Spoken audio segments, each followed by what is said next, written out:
Messieurs, écoutez attentivement, parce que ce que vous allez entendre ne parle pas seulement des femmes. Ça parle de pouvoir, de contrôle invisible, de territoires émotionnels que la majorité des hommes traversent sans jamais les comprendre. Depuis plus de 20 ans, des milliers d'hommes pensent agir correctement, pensent savoir, pensent maîtriser.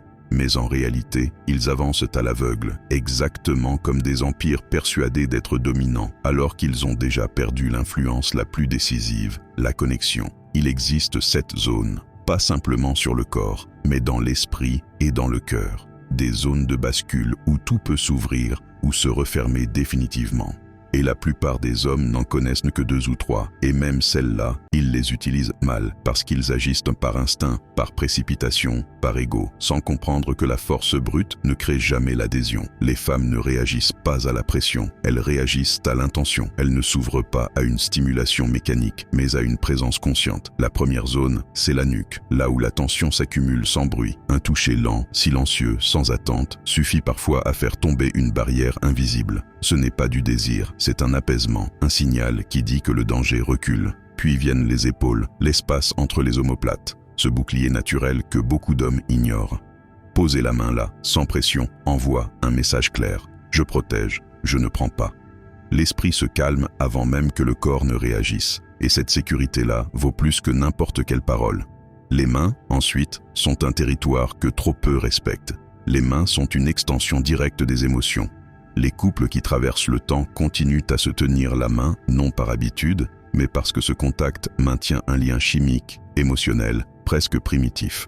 Une caresse lente sur les doigts libère ce que les mots ne savent plus dire. Derrière l'oreille, juste sous la mâchoire, se trouve une zone encore plus sensible, presque interdite sans confiance. Là, la brutalité ferme la porte immédiatement, mais la délicatesse fait tomber la vigilance. C'est ici que le corps décide si vous êtes une menace ou un refuge. Puis il y a l'intérieur des cuisses, loin des zones évidentes, une zone de transition que les hommes pressés sabotent systématiquement. Cette zone ne parle pas de prise, elle parle de respect du rythme.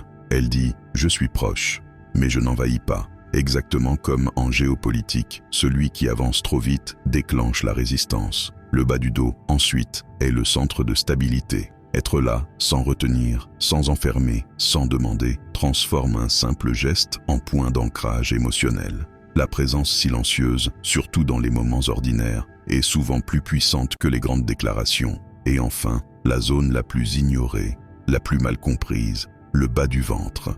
Là où l'instinct et l'émotion se rencontrent, ce n'est pas une zone de conquête, c'est une zone de confiance absolue. Poser la main là sans respect détruit tout.